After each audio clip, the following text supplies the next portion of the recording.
Hello बच्चों, so welcome to this 2025 NEET's paper solution session. भाई आज हम कोशिश करेंगे कि हम 2025 का नीट का पेपर मिलकर सॉल्व कर सकें। आप लोग भी कोशिश करो, नोटबुक पेन पेंसिल्स जो भी आपको चाहिए फटाफट निकाल लीजिए। We have question paper with us, chemistry का सेक्शन निकाल के मैंने रख लिया है। फटाफट आ जाओ, साथ में मिलकर सॉल्व करते हैं। ध्यान देना। देखो पहला क्वेश्चन, तो केमिस्ट्री सेक्शन के अंदर वो कह रहा है कि if the molar conductivity of 0.050 mole per litre concentration दे रखी है of a monobasic weak acid is 90 centimetre square per mole, its extent of degree of dissociation. Extent of degree of dissociation का मीनिंग होता है भाई अपने को alpha निकालना है। ठीक है, अब अल्फा निकालने के लिए क्या करना है सर? अल्फा निकालने के लिए अपने को अल्फा का फॉर्मूला क्या होता है सर? अल्फा का फॉर्मूला होता है sir lambda m by lambda m infinity, है ना सर? देखो लैम्डा एम क्लियरली गिवन है सर, क्लियरली गिवन है लैम्डा एम, दैट इज 90, है ना? अपने को लैम्डा एम इन्फिनिटी चाहिए पहले। अब लैम्डा एम इन्फिनिटी निकालने के लिए क्या करें? ये रहा कैटायन का 349.6, ये रहा एनायन का 50.4। ठीक है भाई, इसको सॉल्व करोगे सीधा 400 दिख रहा है। तो now alpha will be lambda m upon lambda m infinity. So lambda m की वैल्यू कितनी आ रही है? लैम्डा एम की वैल्यू है सर 90, है ना? लैम्डा एम इन्फिनिटी कितना है सर? लैम्डा एम इन्फिनिटी कितना है? कितना कितना कितना 400 है सर, 400 है। 0 0 कट किया, 90 बाय 40। Let's divide 9 bye 40। 0.01 पे गया, सॉरी 2 पे गया 80, बचा 10। 0.2 है कोई? हाँ भाई 0.2 वाले दो है, मतलब आगे करना पड़ेगा। तो एक और जीरो लगाया, 2 पे गया, 2 2 2 2 2 2, ये रहा सर फोर्थ आंसर। बढ़िया, आगे बढ़ो। Give below are the two statement. ठीक है, दो स्टेटमेंट है, चेक करना है या तो दोनों ट्रू फॉल्स। ठीक है, ये चेक करना है फॉल्स है या ट्रू है। तो कैसे चेक करें सर? सबसे पहला काम, hypothetical diatomic molecule with bond order 0 is quite stable. भाई मेरे bond order 0 is quite stable हो ही नहीं सकता। बॉन्ड ऑर्डर जिसका 0 है वो मॉलिक्यूल एग्जिस्ट नहीं करता। तो ये स्टेटमेंट कंप्लीटली फॉल्स है। नेक्स्ट लिखा हुआ है बॉन्ड ऑर्डर इंक्रीज करता है तो लेंथ इंक्रीज करती है, ये भी गलत बात है। नाइट्रोजन ट्रिपल बॉन्ड है और वो छोटा होता है, ऑक्सीजन डबल बॉन्ड है वो बड़ा होता है, हाइड्रोजन सिंगल बॉन्ड है और बड़ा होता है। तो ये स्टेटमेंट भी फॉल्स है। तो दोनों स्टेटमेंट फॉल्स है। तो बोथ स्टेटमेंट ट्रू और फॉल्स, तो third statement will be answer. Next है रेशियो ऑफ वेवलेंथ निकालनी है of light absorbed bye hydrogen atom when it undergoes 2 to 3। अच्छा, एक बार मान लो 2 से 3 जाना है उसको, एक बार मान लो 2 से 3 जाना है उसको, और एक बार मान लो उसको 4 से 6 जाना है। अब इन दोनों ही केसेस में I need that lambda's value. So आपने लर्न करना है 1 upon lambda is equal to minus k. Learn कर लो, जहां से जाना है और जहां से वो चला है। ठीक है, ये आंसर लर्न कर लो, सीधा फॉर्मूला। तो माइनस के, 9 4 36। ठीक है sir, 4 minus 9 that will be minus 5। So 1 upon lambda 1, lambda 1 कितना हुआ सर? इसको ऊपर लेके गए, 36 अपॉन 5 के जो है वो लैम्डा 1 का आंसर है। इधर चलते हैं sir, 1 upon lambda is equal to फिर से माइनस के, जहां से चले हो और जहां जहां से ऐसे जाना है। ठीक है, तो माइनस के, इसको मैं अभी 36 इंटू 16 है, ऐसे कर लो।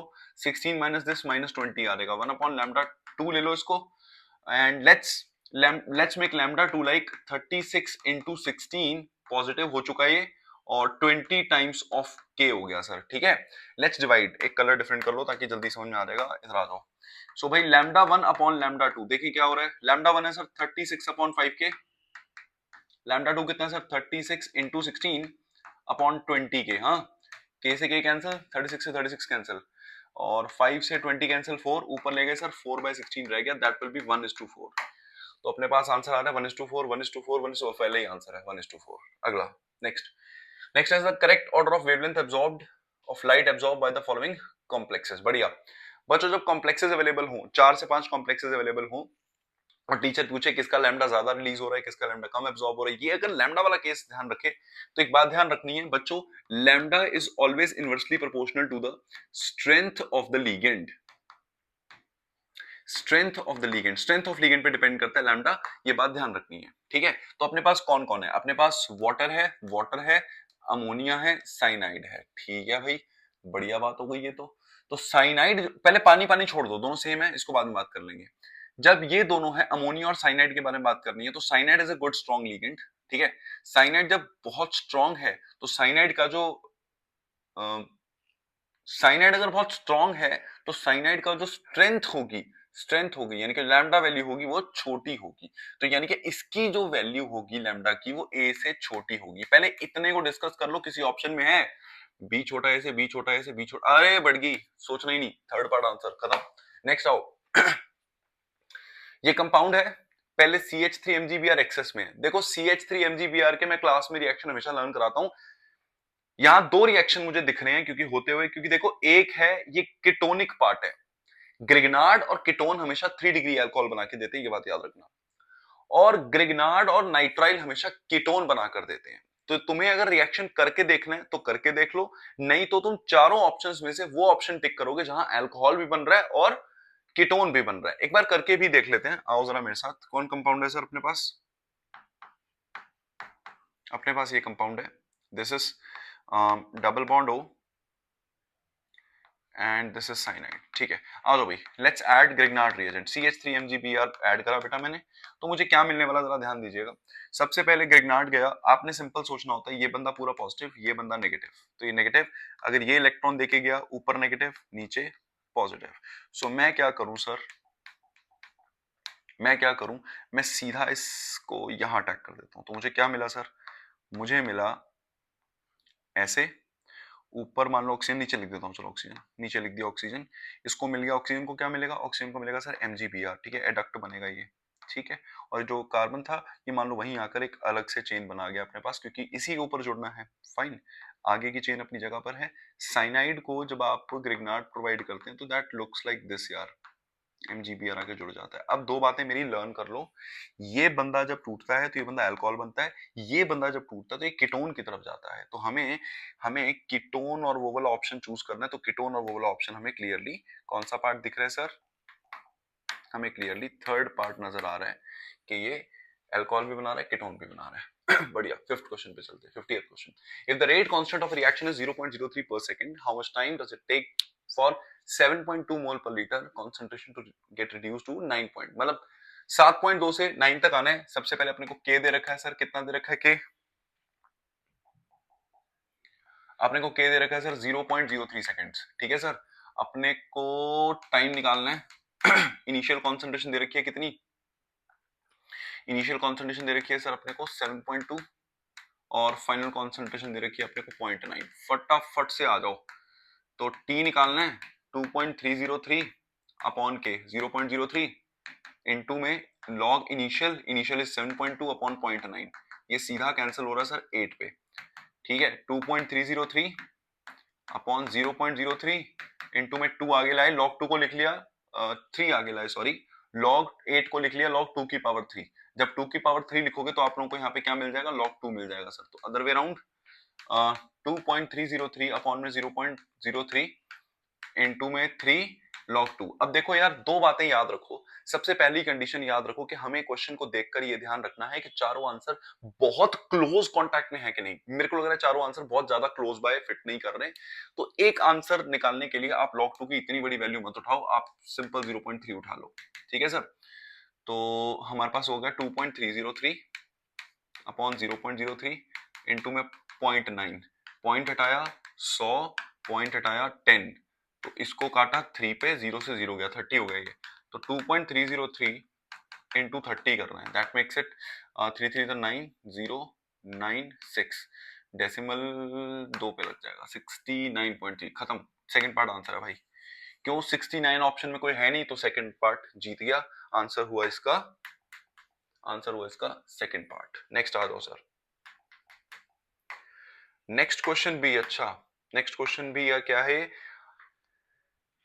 Steam distillation reaction. अच्छा, ये भाई वो वाला केस है जब हम लोग ये देखते हैं कि हमारे पास कोई भी ऑर्गेनिक वाला जो पेपर है ना, प्योरिफिकेशन वाला जो पार्ट होता है, उसमें इनके डायरेक्ट आंसर एनसीईआरटी से लर्न करने होते हैं। अपने को बस ये ध्यान रखना है कि डायरेक्ट मतलब बुक की रीडिंग करनी है और डायरेक्ट आंसर निकल के सामने आएगा। सो भैया देखो, ज्यादा नहीं सोचना। कैसे सोचोगे इस चीज को, कैसे सोचोगे, अपने पास है पहले CHCl3 C6H5, इन दोनों का बॉइलिंग पॉइंट डिफरेंस ह्यूज होता है। जिनका बॉइलिंग पॉइंट डिफरेंस ह्यूज होता है उस केस में क्या लर्न करना होता है, उस केस में लर्न करना होता है कि ये बंदा सिंपल डिस्टिलेशन पे जाएगा, तो ये सीधा सीधा सिंपल डिस्टिलेशन से वर्कआउट कर जाएगा। अब पहले ऐसे ऑप्शन चूज करो जहां ए पे 4 है, यहां ए पे 4 है, यहाँ A पे 4 है, तो मतलब answer is between these two. Fine. अच्छा एक और बात, दोनों पे B3 है, दोनों पे B3 है, तो मतलब डिसाइडिंग फैक्टर कौन हुआ? C, है ना? तो C डिसाइडिंग फैक्टर कैसे है? Glycerol with spent life. ये जो स्पेंट वर्ड यहाँ पे जहाँ यूज हो रहा है, ये एल्कलाइन सोपी सॉल्यूशन होता है। इसका कुछ बुक्स में ढंग से लिखा हुआ है कि भैया ये ना वैक्यूम डिस्टिलेशन से जो है धीरे धीरे को रिड्यूस प्रेशर वाली जिसको डिस्टिलेशन कहते हैं, जिसमें थोड़ा सा सक्शन कंडक्ट करके बाहर करके तब ये जाकर वेपराइज होकर सेटल होता है। तो आप लोगों ने क्या करना है, ग्लिसरॉल वर्सेस स्पेंट डाई को अपने, हाँ रिड्यूस प्रेशर वाला केस दे रखा है, तो लेट्स गो देयर। सो क्या बना सर आंसर इसका? सी पे 1 जा रहा है ना? हाँ तो बस सोचना ही नहीं, सेकंड पार्ट आंसर बन गया सर, बिल्कुल परवाह नहीं करनी, सीधा सीधा केस है, 51 का सेकंड पार्ट बन गया। चलिए आगे बढ़ते हैं, आगे बढ़ते हैं sir. Which one of the following compound can exist as cis and trans isomer? इनमें से कौन सिस और ट्रांस आइसोमर बना पाएगा? देखो भाई सीधी बात याद रखनी है, जब तुम सिस और ट्रांस आइसोमर पे जाते हो, है ना, तो एक बात लर्न करना,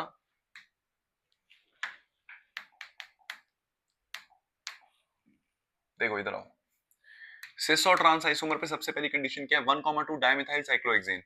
बेटा 1,2 डाइमिथाइल साइक्लोहेक्सेन ये है 1,2 डाइमिथाइल। अब जब तुम्हें सिस और ट्रांस चेक करना है ना, यार मेरे को ना एक सेकंड देना, मैं एक्चुअली क्या हुआ पिछली बार अभी रिकॉर्ड एक बार कर बैठा था और मैंने रिकॉर्डिंग ऑन नहीं की थी, मैं एक बार चेक कर लूं भाई। Yes it is recording. Okay 53 which one of the following compound can exist as cis and trans? भाई मेरे पास ये एक कंपाउंड है, इसको मैं 1,2 डाइमिथाइल साइक्लोहेक्सेन कह सकता हूं। अब यार वो वेज वाला डायग्राम याद रखना है, WDGE वाला है, देखो ये है मान लीजिए और ये है मान लीजिए, ठीक है, ये दोनों ही मान लीजिए मेरी तरफ है, ठीक है। अगर ये ऐसे हैं एक ही पॉइंट पे है तो हो सकता है एसएस हो, और अगर मैं एक को ऐसे कर दूं तो ये ट्रांस पॉसिबल हो सकता है। तो यानी कि इसी केस को मैं अगर ऐसे बना दूं सर, ये मान लीजिए सॉलिड वेज है, ठीक, और दूसरा वाला डॉटेड वेज बना दो, तो ये सेस और ट्रांस पॉसिबल है फिलहाल तो। बाकी और भी एक बार चेक कर लेते हैं। पेंटवानीन है हमारे पास, पेंटवानीन के केस में क्या होगा? 1 2 3 4 5 पेंटवानीन, यहाँ पे 2 हाइड्रोजन आ गए, ये दो चीजें सेम होते ही सिस और ट्रांस नहीं बनते। थर्ड केस, थर्ड केस है 2 मिथाइल हेक्सटूइन,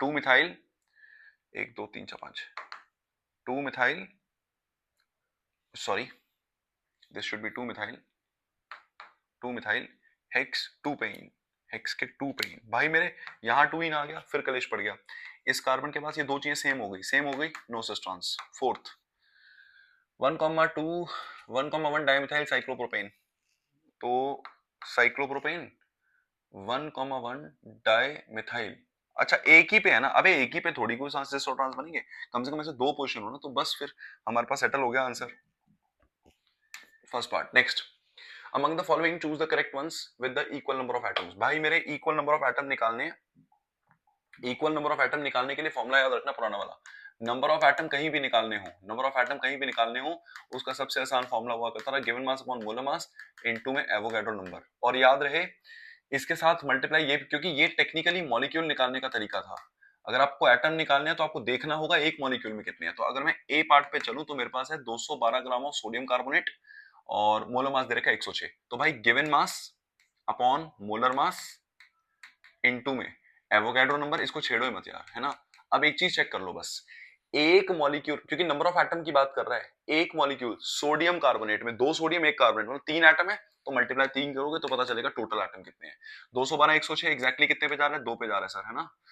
हाँ 2 पे जा रहा है, तो कितना हुआ सर? 6 Na आ गया, इतने एटम्स हैं इस पे। बी पार्ट पे फटाफट आओ, 248 और 62 इंटू एवोगैड्रो इंटू में बेटा Na2O है, Na2O अगर टूटेगा तो सोडियम ऑक्साइड में 2 सोडियम है 1 ऑक्सीजन है, फिर से 3 आ रहा है सर आंसर। और ये किस पे जा रहा है? ये जा रहा है 4 पे, ठीक है, तो ये आंसर आ गया 12 Na। उसने क्या पूछा है? इक्वल पूछे हैं कौन से हैं, ठीक है। सी पार्ट है sir 240 grams divide by 240, molar mass 40 दे रखा है, इनटू एवोगाड्रो नंबर इनटू में है कौन सर? NaOH है। NaOH क्या देगा? एक Na एक OH, मतलब के 2 देगा सर। ये किस पे जा रहा है? 6 पे जा रहा है, 6 इंटू 2 करा 12 Na आ गया। तो चलो कम से कम ये बी और सी तो निकले। बी और सी कहाँ कहाँ है? बी और सी दो पार्ट में, मतलब एक और चेक करना पड़ेगा। डी पार्ट चेक करें सर, डी पार्ट चेक करें। गिवन मास 12, मोलर मास 2 दे रखा है, इनटू एवोगाड्रो नंबर इनटू में कौन, इनटू में कौन, इनटू में कौन? हाइड्रोजन में कितने एटम? 2 एटम, तो ये हुआ 6, 6 इंटू 12 Na। भाई लोग 3 सेम आ गए हैं, 3 लोग सेम आ गए हैं, तो 3 लोग सेम आने का मतलब क्या होगा? 3 लोग सेम आने का मतलब कौन कौन निकल आए हैं? बी, अरे तो अरे तो खत्म हो गया ना, बीसीडी तो दे ही रखा ऑप्शन में, दिस इज बीसीडी, बन गई बात। चलिए आगे बढ़ते हैं। अमंग द गिवन कंपाउंड्स, ठीक है 1 2 3, the correct order of the bond dissociation energy of C H bond will be, okay bond dissociation energy चाहिए। सो इस पे कुछ बढ़िया बात करनी पड़ेगी। देखो सर पहले तो इस कार्बन को चेक करो, ये वाला जो कार्बन है जिसके बारे में बात कर रहे हैं, स्टार वाले कार्बन मतलब डॉट वाले कार्बन की बात करनी है, ये कार्बन डबल बॉन्ड में इन्वॉल्व है, तो ये वाला कार्बन sp2 हाइब्रिडाइज है। यार एक सेकंड रुकना,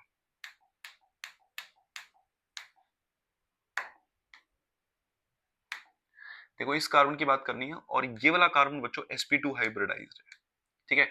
तो ये sp2 वाला कार्बन है, ठीक है। और ये वाला कार्बन, इसके बारे में बात करनी है, ये कार्बन sp हाइब्रिडाइज्ड है क्योंकि ट्रिपल बॉन्ड में इन्वॉल्व है, और ये कार्बन नॉर्मल sp3 है क्योंकि इसके पास कोई डबल बॉन्ड ट्रिपल बॉन्ड नहीं है सर। तो अगर मैं आप लोगों से ये बात पूछूं कि ये बंदा sp2 है sp3 है तो एक बात याद रखना, sp में 50% एस कैरेक्टर होता है, ठीक है। अब कार्बन के पास जितना ज्यादा इस कैरेक्टर होगा उतना इलेक्ट्रॉन नेगेटिव होगा और उसको खींचेगा अपनी तरफ, है ना। जब खींचेगा तो जो बॉन्ड स्ट्रेंथ है, वो बॉन्ड लेंथ है, वो कम होती रहेगी। इसलिए याद रखा करो कि sp वाले केस के अंदर सबसे छोटी बॉन्ड लेंथ होगी, फिर sp2 के अंदर, फिर sp3 के अंदर। अब हमें देखना है कौन sp2 कौन sp3 कौन कैसा है। तो ये बात चेक करने के लिए तुम क्या करो बच्चों, ये बात चेक करने के लिए सबसे पहले देखो सब उसने क्या पूछा है, ये सारे ऑर्डर कैसे हैं, पहले तो डिक्रीजिंग ऑर्डर हैं। डिक्रीजिंग ऑर्डर का मतलब होगा सबसे बड़ी बॉन्ड लेंथ किसकी है, तो सबसे बड़ी बॉन्ड लेंथ किसकी हुई, sp की, ठीक है। अब sp वाला कौन है, 2 है। अब 2 किस किस में, फर्स्ट में और सेकंड में, उसके बाद 2 के बाद कौन आना चाहिए, अब sp2 वाला कौन है, 2 के बाद sp2 वाला फर्स्ट है, तो यानी कि दिस सेकंड आंसर, ये आंसर हो गया इसका। भाई देखो ये बात ध्यान रखनी पड़ेगी कि हमें ऑर्डर को,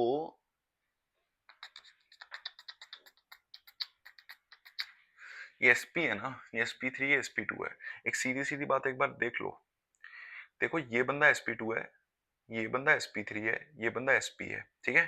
टीचर कह रहा है इनको डिसोसिएशन एनर्जी में, अरे यार मैंने बॉन्ड लेंथ पे आंसर करा है, मैं वही कहूं कि मुझे कुछ, देखो इधर देखो, एक मिनट इधर देखना। सबसे पहले क्या करो, अपने पास एक बंदा sp है, एक बंदा sp2 है, एक बंदा sp3 है, ठीक है।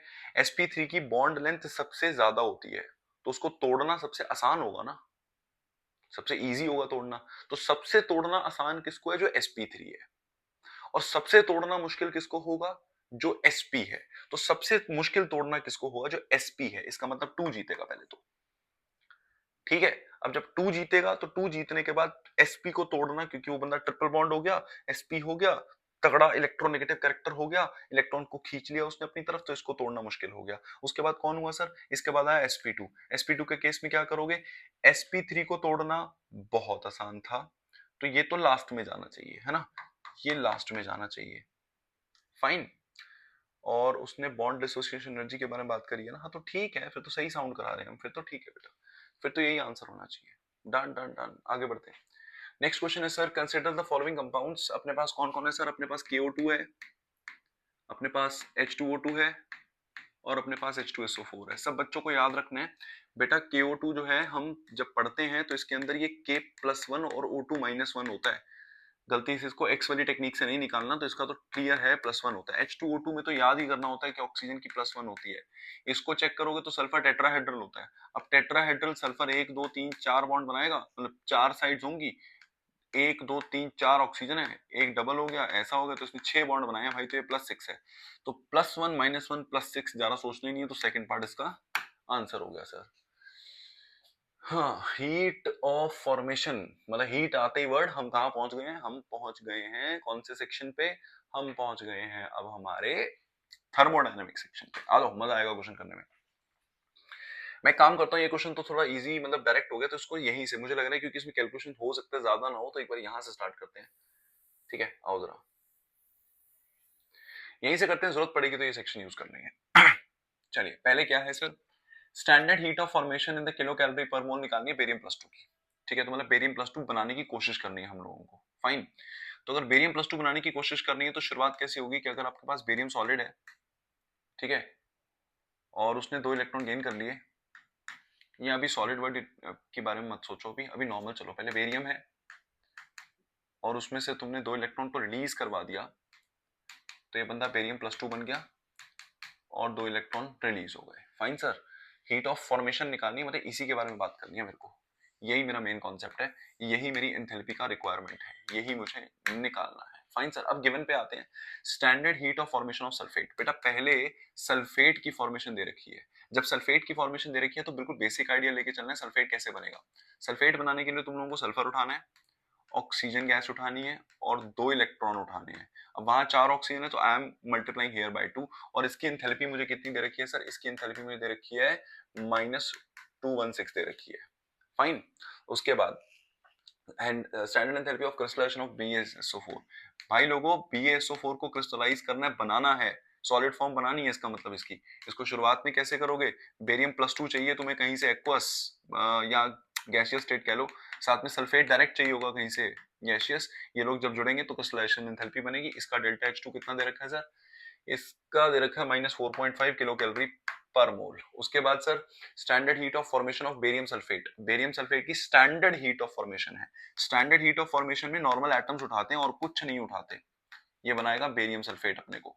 फाइन सर, अब ऐसे केस में क्या होगा, ऐसे केस में जैसे ये बनेगा तो बैलेंस करने के लिए यहाँ पे 2 चाहिए। फाइन, इसका डेल्टा H क्या है सर, इसका डेल्टा H दे रखा है अपने को -349 किलो जूल्स पर मोल। अब मुझे हेज़लॉ याद आ रहा है, हेज़लॉ के केस में क्या करते थे, ये गिवन रिएक्शंस जो होते थे, ये जो गिवन रिएक्शंस होते थे, इन्हें रिजॉल्व करके ये बनाने की कोशिश करनी है।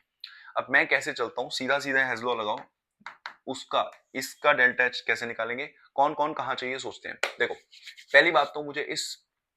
पहली बात तो सोचो, मुझे बेरियम +2 राइट में चाहिए। जब मुझे बेरियम +2 ही राइट में चाहिए तो पहले तो मैं इसको रिवर्स कर दूंगा, मतलब वहां ले जाऊंगा, तो पहले तो -4.5 हो गया। माइनस क्यों हुआ, वो पहले ही -4.5 है, मैं एक माइनस लगाऊंगा क्योंकि मैं BA वहां लेके जा रहा हूं, मैंने रिवर्स कर दिया है। फाइन सर, दूसरी बात पे चलते हैं। दूसरा, मुझे इलेक्ट्रॉन्स को भी कटवाना है ना, अगर मुझे इलेक्ट्रॉन कटवाने हैं तो ये इलेक्ट्रॉन लेफ्ट में, यहां भी राइट में है, तो मैं मतलब मुझे लेफ्ट में नहीं चाहिए, प्रैक्टिकली सोचा जाए मुझे ये इलेक्ट्रॉन्स राइट में चाहिए, तो मैं इसको भी रिवर्स करूंगा, so I will be getting -216 here. ठीक है, उसके बाद देखते हैं क्या कर सकते हैं। उसके बाद अब देखो, हमने इसको रिवर्स कर दिया, ठीक है, हमने इसको भी रिवर्स कर दिया। फाइन सर, अब हमें कौन कहां चाहिए, बेरियम को देखो, बेरियम तुम्हें लेफ्ट में दे रखा है, लेकिन अपने को बेरियम राइट में चाहिए। क्यों चाहिए अपने को बेरियम राइट में, क्योंकि ये वाला बेरियम जब राइट में आएगा तभी कटिंग होगी, है ना। या ऐसे भी कह सकते हो कि यार अपने को ये वाला बेरियम लेफ्ट में ही रह जाएगा तो बात बन जाएगी, क्योंकि देखो तुमने इसको रिवर्स कर दिया है, जब तुमने इसको रिवर्स कर दिया तो बेरियम सल्फेट तो कट ही जाएंगे ना।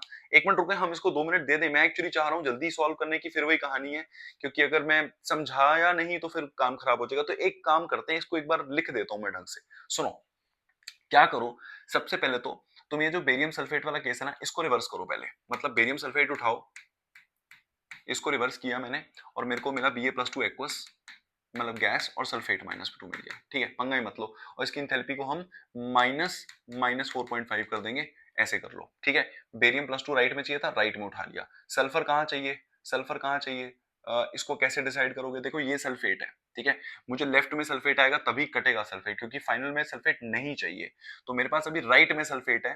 ठीक है, मेरे पास अभी इसकी वजह से राइट में सल्फेट है, तो मुझे लेफ्ट में सल्फेट चाहिए, तो मैं इसको भी रिवर्स करूंगा। सेकंड में मैंने रिवर्स करा SO4-2, that give me S+2O2+2 electrons, इसने ये प्रोवाइड कर दिया, और मैंने इसको भी रिवर्स किया तो एंथैल्पी इसकी भी चेंज होगी, -216। ठीक है सर, अब कौन कहां चाहिए देखते हैं। बेरियम लेफ्ट में चाहिए, लेफ्ट में चाहिए, इसको एज इट इज उठा लो। बेरियम लेफ्ट में चाहिए, सल्फर +2O2, राइट में BaSO4। अब देखो जो हमने एग्जैक्ट उठाया है उसमें कोई पंगा नहीं, -349 है तो -349। अब तुम क्या करो, इन्हें ऐड करके देखो बच्चों, इन्हें ऐड करो। बेरियम, हाँ बेरियम चाहिए यार, सॉरी बेरियम चाहिए, सल्फर, सल्फर 2O2, ठीक है, barium sulphate, barium sulphate, electrons चाहिए, है ना, तो क्या क्या बचता है, बेरियम बचता है, यहाँ से पूरा बेरियम बचा, BA+2 बचा, और 2 इलेक्ट्रॉन बचे। मैं समझाने के लिए थोड़ा टाइम लगा रहा हूँ बेटा, अगर फटाफट करना होता तो जल्दी हो जाता, क्योंकि यहाँ से फिगर आउट हो चुका था कहाँ पे क्या लगाना है, बट मैंने कहा चलो एक बार हम इसको रिक्रिएट करके समझ लेते हैं माइंडसेट में कि क्या करना होगा। अब मुझे क्लियर हो गया कौन कहाँ कैसे है, तो देखो इसको चेंज किया था इसलिए मैंने -4.5 लगाया था, इसको चेंज किया था इसलिए मैंने एक और माइनस, अब इसको चेंज नहीं किया तो इसको एग्जैक्ट उठाओ, -349। Now I have to solve this. हाँ, सो 4.5 प्लस 216 माइनस 349, मैं एक बार फटाफट ऐड कर दूं बच्चों, this is 4.5, I will be getting 0.5 10 2 2 220.5, सो 349 में से 220.5 माइनस करने, एक बार ऑप्शन देख लें, क्या पता कोई इजी कैलकुलेशन लग जाए हमें। पहली बात तो आंसर नेगेटिव आ रहा है, नेगेटिव दो जगह है और एक 133 है और एक 128 है, तो we have to solve this. 10 में 5 के 5, 9 में से 1 गए 8, 4 में 2 2, 128.5, तो बढ़िया। सेकंड पार्ट आंसर भाई, second part answer, let's go, फटाफट आगे चलें। Out of the following compounds which one of the following have the minimum conductance of the solution. देखो भाई, नीचे जो तुम्हें चारों लोग दिख रहे हैं, नीचे जो चार लोग तुम लोगों को दिख रहे हैं, वो चारों के चारों लोग कॉम्प्लेक्स कंपाउंड है, और कॉम्प्लेक्स कंपाउंड की कंडक्टेंस डिपेंड करती है कि वो पानी में जाके कितने नंबर ऑफ आयंस देने वाले हैं। तो ये देने वाला है 2 आयंस पानी में जाकर, ये देने वाला है टोटल एक खुद ही है, कुछ नहीं टूटेगा, ये भी खुद ही एक, और ये देगा 3 क्लोरीन और ये, तो 4 लोग देने वाला है। तो ये ऐसा क्वेश्चन आया था पिछली बार जिसके 2 आंसर पॉसिबल निकल रहे थे, इसलिए इसमें दोनों करेक्ट है, सेकंड भी करेक्ट है, थर्ड भी करेक्ट है, याद रखना, क्योंकि वो उसने मिनिमम वर्ड यूज करा है, मिनिमम। मिनिमम तो मिनिमम तब होगा जब सबसे कम नंबर ऑफ आयंस होंगे। इसी क्वेश्चन को अगर वो मैक्सिमम कहता तो 4 आंसर हो सकता था, तो इसका 2 और 3 में से कोई भी आंसर है। नेक्स्ट है, which one of the following does not give the benzene as a product. कौन बेंजीन नहीं देगा? पहला केस है सर, बेंजीन अपने पास डाइजोनियम सॉल्ट है, उसने H2O प्रोवाइड किया है और उसको वार्म करा है। अबे यार, ये तो सबको लर्न होता है कि फिनॉल बनेगा, ये तो लर्न होता है एक, और मैं क्यों चेक करूं, उसने नॉट बोला था तो वी हैव डन। फिर भी बाकी देखने तो देख लो एक बार, सोडा लाइम वाला काम करोगे, सोडा लाइम वाला काम करने पे ये बेंजीन बनने वाला है। ये MO2O3 773 1020 तो हमारे हाइड्रोकार्बन का रिएक्शन था, जब हम पहली बार एरोमेटाइजेशन करते हैं तो एन हेक्सेन से बेंजीन बन जाता है, ये भी वहीं आता है। रेड 11th क्लास के हाइड्रोकार्बन में है, ये भी पहली बार एरोमेटिक कंपाउंड बनाते थे, रेड हॉट आयरन ट्यूब ये उठाते थे तो सीधा बेंजीन बनता था, तो ये भी डायरेक्ट है, तो इस क्वेश्चन का आंसर सीधा 1 निकल के आता है। नेक्स्ट वन, क्वेश्चन कह रहा है which one of the following are paramagnetic, इनमें से कौन जो है वो पैरामैग्नेटिक है। तो देखें, पैरामैग्नेटिक स्थिति कैसे चेक करनी है, इसके लिए ना यार मैंने जगह कम उठा ली है, एक मिनट, इसको थोड़ा सेटल करूं, इसको यहाँ लाओ, इसको बाद में देखते हैं, पहले इसको ठीक करें, क्योंकि मुझे ना इनकी हाइब्रिडेशन फाइंड आउट करनी पड़ेगी। आ जाओ, देखो भाई, मेरे पास है NiCl4 माइनस, मेरे पास है NiCl4 और 2 माइनस, ठीक है सर, ध्यान दीजिएगा। सबसे पहले Cl is a week ligand, ठीक है, और याद रखिएगा कि Cl टेक्निकली कौन होता है, 3d8, सॉरी निकल जो है वो 3d8 होता है, इस पे +2 का चार्ज है, इसका मतलब 4s2 वाले चले गए हैं, तो ये खाली 3d8 है। ये बंदा वीक लिगेंड है, वीक लिगेंड पेयरिंग नहीं करवा पाएगा, जब वो पेयरिंग नहीं करवा पाएगा तो अंदर डी के पास अनपेड इलेक्ट्रॉन पड़े हुए होंगे, और हमें पैरामैग्नेटिसिटी चेक करनी है, तो ये पक्का पैरामैग्नेटिक है। क्यों? क्योंकि वीक लिगेंड है, पेयरिंग नहीं कराएगा तो एक इलेक्ट्रॉन, मतलब पेयरिंग नहीं कराएगा तो 3d8 के अंदर एक आधा अनपेड पड़ा हुआ होगा, दो बल्कि अनपेड पड़े हुए होंगे। बी पार्ट तो ए तो है ही है, ए किस किस में है, 3 पार्ट्स में ही है, तो मतलब आगे तो करना पड़ेगा। बी कौन है सर? बी है निकल कार्बोनिल, टेट्रा कार्बोनिल।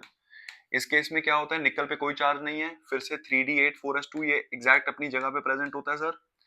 ये बंदा स्ट्रॉन्ग स्ट्रॉन्ग स्ट्रॉन्ग है बहुत ज्यादा, जब ये स्ट्रॉन्ग है तो 4s के इलेक्ट्रॉन को पीछे भेजता है, जब ये पीछे भेजेगा तो ये बंदा डायमैग्नेटिक बन जाएगा, सारे पेयर्ड हो जाएंगे, तो बी पार्ट आंसर नहीं है, तो ए के साथ बी है कहीं नहीं, चलो करना ही पड़ेगा। सी पार्ट, सी पार्ट है सर निकल साइनाइड ओवरऑल 4 - 2, ये बंदा भी स्ट्रॉन्ग लिगेंड है।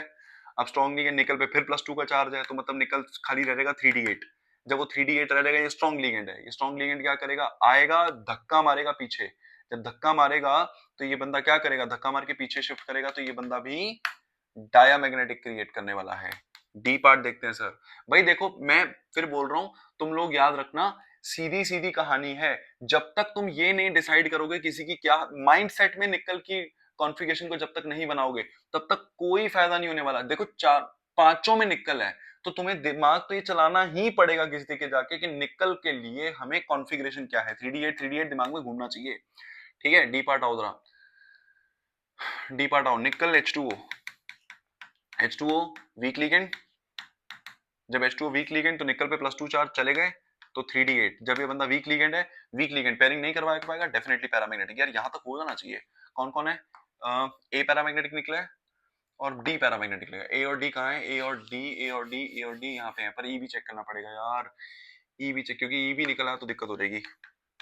ये PPH3 is a stronger ligand है ना, ये स्ट्रॉन्ग लिगेंड होता है बच्चों, ये ध्यान रखना। अब ये स्ट्रॉन्ग लिगेंड है, वैसे तो सही बताऊं ये प्रॉपर कॉम्प्लेक्स कंपाउंड की तरह बिहेव ही नहीं कर रहा, फिर भी अगर मैं लेके चलूं और ये स्ट्रॉन्ग लिगेंड है तो ये क्या करेगा, निकल जो है वो 3d8 होता है और इस पे चार्ज नहीं है तो 4s2 भी होता है। ये बंदा वीक लिगेंड है, वीक लिगेंड है तो ये 4s2 वालों को धक्का मार के पीछे ले जाएगा, तो सारे पेयर तो ये बंदा फिर से डायामैग्नेटिक। तो अपने को पैरा पैरा कौन मिला, अपने को पैरा पैरा कौन मिला, पैरा मिला ए, पैरा मिला डी, तो ए और डी यहीं पे ऑप्शन है। नेक्स्ट वन, ये क्वेश्चन डायरेक्ट था इसलिए मैंने कहा चलो, नीचे मुझे दिख रहा था कि ब्रोमीन वाटर के साथ सीधा पूछ रहा है, which one of the following compound does not decolourise the bromine water. देखो भाई मैं सीधी सीधी बात बता दूं, अगर तुम इसमें ब्रोमीन डालोगे तो ब्रोमीन इसके ऑर्थो पैरा मेटा पे आगे ऑर्थो और पैरा पे अटैक कर जाएगा, इसकी ब्रोमिनेशन करोगे फिर अटैक हो जाएगा, ब्रोमिनेशन मतलब Br2 CCl4 डालोगे CS2 डालोगे तो रिएक्ट कर जाएगा।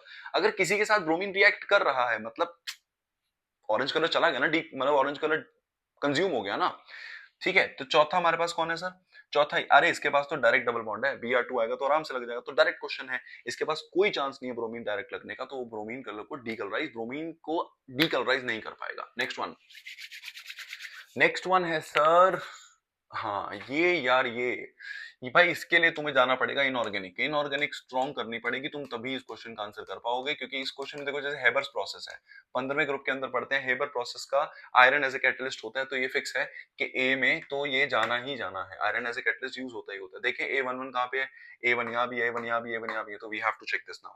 बी पे 2, देखो भाई सीधी सीधी बात लर्न किया करो, ये जो वैकर ऑक्सीडेशन दिख रही है, देखो दिमाग लगा के चलना, वैकर ऑक्सीडेशन पहले तो तभी उनको याद आएगी जिन्होंने प्रॉपर जाके पी ब्लॉक को पढ़ा होगा, जब तक तुम लोग प्रॉपर पी ब्लॉक को टाइम नहीं दोगे तब तक ये काम नहीं होने वाला। स्टिल याद रखना, वैकर हो गया, विल्किंसन हो गया, जीगलर हो गया, जैसे जीगलर है, जीगलर सीधा PbCl2 होता है, वैकर ऑक्सीडेशन सीधा TiCl4 होता है, तो बनाए जरा कौन सा ऑप्शन बन रहा है, देखें जरा।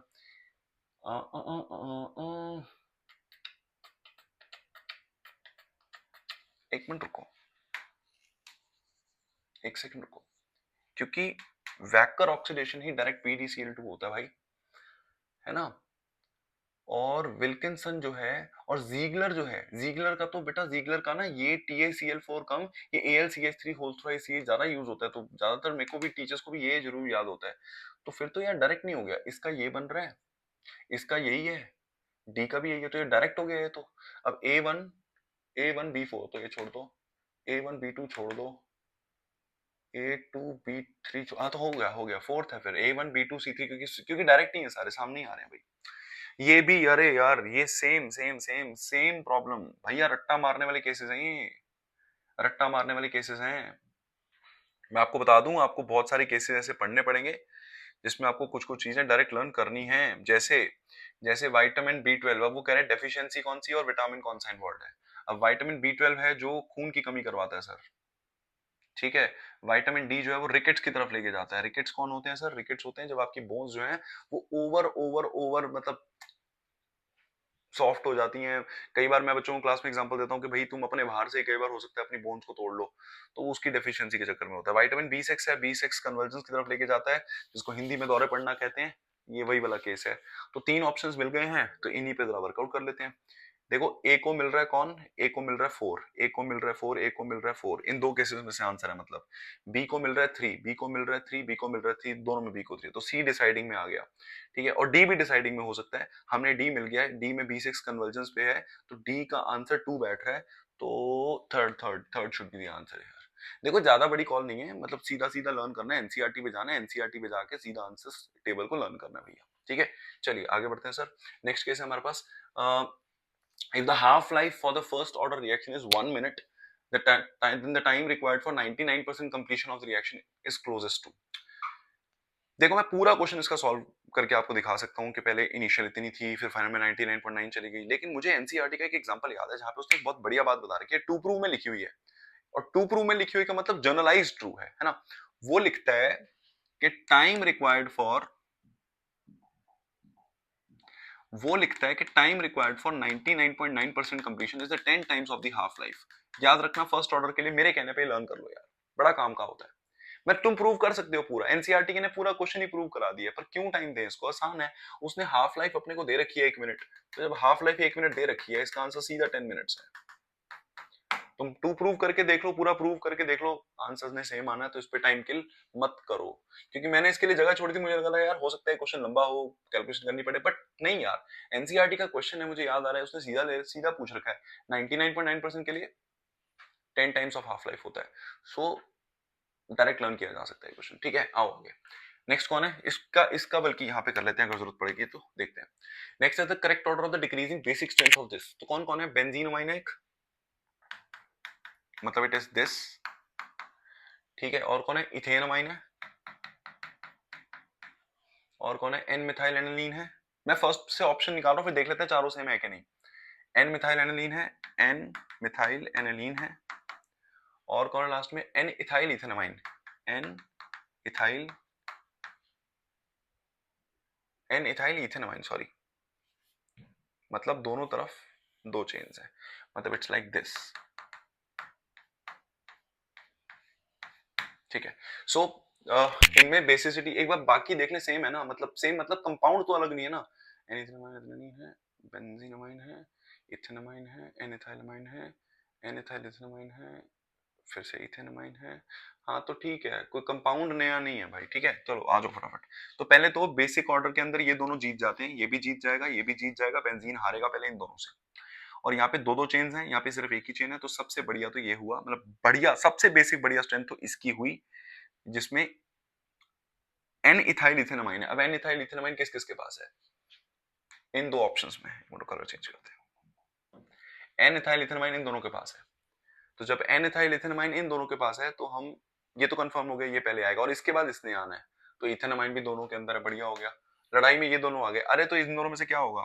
इसका लोन पेयर नीचे जाएगा रिंग में, इसका लोन पेयर नीचे जाएगा, लेकिन उसको थोड़ा सा ये सेटिस्फाई कर देगा, तो ये इलेक्ट्रॉन डेंसिटी बढ़ा सकता है नाइट्रोजन के ऊपर, तो ये बेटर बेस होगा। तो एन मिथाइल इथेनमाइन जीतने वाला है, तो उसके लिए हम N methyl aniline fourth answer करने वाले हैं, सोचना ही नहीं है कुछ, ठीक है, ठीक है। चलिए, क्या क्वेश्चन है? List one and list two, list one ion है, अच्छा ग्रुप नंबर, ओके। तो ये हमारा सॉल्ट एनालिसिस पे क्वेश्चन है। जब भी क्वेश्चन सॉल्ट एनालिसिस पे होता है, तो कुछ कुछ बातें जो लर्न की जा सकती हैं। देखो मैंने इसको ऐसे लर्न कर रखा है कि अगर तू मुझको मतलब को एक्चुअली कोबाल्ट जो है फोर्थ ग्रुप को बिलोंग करता है, कि तू मुझको अगर 4 थप्पड़ मारेगा, है ना, तो मैं तुझको 6 थप्पड़ मार दूंगा। ऐसे मैंने मैग्नीशियम कोबाल्ट लर्न करे हुए हैं, ठीक है। तो पहले मैं इसी पे चेक कर लेता हूं कोई जीत रहा है या नहीं जीत रहा, फिर बाकियों पे बात करते हैं, है ना। तो ए को 3 मिल रहा है, ए को 3 चारों ऑप्शंस में भाई, बढ़िया। और बी को 4 मिल रहा है, बी को 4 मिल रहा है दो ऑप्शंस में, यहां भी है बी को 4 और यहां भी है बी को 4, ठीक है। अब अपने पास कौन है? लेड। लेड तो ग्रुप 1 को बिलोंग करता है ना भाई, लेड तो ग्रुप 1 को बिलोंग करता है, तो आपने ध्यान रखना है, जब लेड ग्रुप 1 को बिलोंग करता है, फिर कहानी खत्म होगी, किसी और को चेक करना हो ना करना हो, अपने पास आंसर बन गया है ना। ये ग्रुप 1 को बिलोंग कर रहा है, हाँ तो ठीक है, A2B3 C1 डन। नेक्स्ट है सर, नेक्स्ट है फास्फोरिक एसिड आयोनाइजेस इन 3 स्टेप्स, ठीक है जी। तो H3PO4 की बात हो रही है, वो एक एक करके H3PO4 पहले पहला H देगा, फिर वो मान लो दूसरा H देगा, फिर मान लो वो तीसरा H देगा, तो ऐसे करते करते कुछ H रिलीज होने वाले हैं उसमें से। अब जब H रिलीज होने वाले हैं, तो वो कह रहा है कि पहला वाला H जब रिलीज होता है तो कुछ K1 बनता है, ऑब्वियसली यार पहला H निकलेगा तो K1 होगा, है ना, दूसरे वाले के लिए K2 होगा, तीसरे वाले के लिए K3 होगा, अब इन तीनों को मिला के एक रिजल्टेंट K होगा। देखो मैं एक तुम्हें छोटी सी बात ना यहाँ पे एडिशन, रुको एक मुझे एक बात समझाने दो, सुनना एक बार। फॉस्फोरिक एसिड पे ही समझ लेते हैं जरा, फॉस्फोरिक एसिड पे ही चलते हैं। अगर पहले आप इसको तोड़ोगे तो ये आपको एक H प्लस और आपको H2PO4 माइनस प्रोवाइड करेगा, मान लीजिए इसका Ka1 है, ठीक है। फिर आपके पास मान लो H2PO4 माइनस है, ये बंदा भी मान लो अपने में से एक H प्लस निकालता है, तो आप बना पाओगे HPO4 माइनस 2, इसको हम Ka2 नाम दे रहे हैं। फिर बच्चा लोग, अगर आपके पास HPO2 माइनस 2 है और इसमें से आप एक H प्लस निकालेंगे, तो आप PO4 माइनस 3 बना पाएंगे, इसको हम Ka3 के नाम से जानते हैं। और अगर आपको टीचर कहे इसका ओवरऑल K निकालना है, मतलब इन सबको ऐड करके नीचे आंसर निकालना है, तो एक फैक्टर ऐसा है जो मेरे मानो तो लर्न कर लो यार, कि कभी भी तीनों को ऐड करो, चारों लोगों को ऐड करो और उसका रिजल्टेंट K निकालो, तो एक फैक्टर लर्न करा करो कि सबका प्रोडक्ट होता है, ये रट्टा मार लो इसको, तो कि तीनों का प्रोडक्ट होता ही होता है। अब सोचते हैं उसने क्या डिमांड कर रखी है, उस बारे में बात करते हैं, आओ मेरे साथ जरा। उसने पूछा है कि वाइल के, ठीक है, which of the following statement is true, इनमें से कौन सी ट्रू है।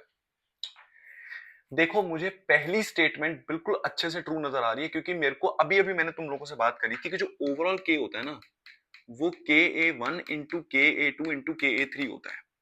अगर मैं सबको लॉग लगा दूं तो ये लॉग K हो जाएगा, ये लॉग KA1 हो जाएगा, इंटू में ना तो प्लस हो जाता है, log A into log B into log C, log plus होते हैं, तो प्लस में होने वाला है। तो ये तो बिल्कुल ट्रू, बिल्कुल करेक्ट स्टेटमेंट है भैया, ये तो बिल्कुल करेक्ट स्टेटमेंट है। ठीक है, समझते हो ना यार। ये देखो इसी पे दिमाग लगाना है पहले मेन तो, है ना। फिर उसके बाद H3PO4 stronger acid than H2PO4 minus and H2PO4 minus. देखो भाई तुम्हें एक चीज बता दूं, मैंने वैसे भी क्लास में भी बहुत बार बात कर रखी है, जब भी आप सब बच्चे, एक बात ध्यान रखना, ये जो के होते हैं ना, ये जो के होते हैं, इसमें से KA1 सबसे स्ट्रांग होता है, KA2 छोटा होता है, KA3 छोटा होता है। ये KA1 हमेशा बढ़िया होगा, क्योंकि पहले न्यूट्रल में से H+ निकालना सबसे ज्यादा आसान होता है। तो ये बात तो रट्टा मार लो कि भैया ये तो सही बात है कि इसमें से H निकालना ज्यादा आसान होता है। और अरे सी पार्ट तो मैं अभी बोल गया तुम लोगों को कि मैं यही तो बोल रहा हूँ, KA1 बढ़िया होता है, KA2 छोटा होता है, फिर KA3 छोटा होता है। और डी पार्ट गलत है, क्यों? मैंने आपको क्या कहा है, ओवरऑल के जो है किसी का सम या नहीं, ये प्रोडक्ट में होते हैं ये लोग। तो A B C है ना, तो 1 ही है, फिर तो कोई और ऑप्शन है, हाँ 1 ऑप्शन हो गया, खत्म बात है। विच one of the following aqueous will have the highest boiling point. कहां चले गए हम, सॉल्यूशन चैप्टर पे चले गए। अब हम सॉल्यूशन चैप्टर में जाते ही क्या चेक करना है सर, किसका बॉइलिंग पॉइंट कितना ज्यादा है।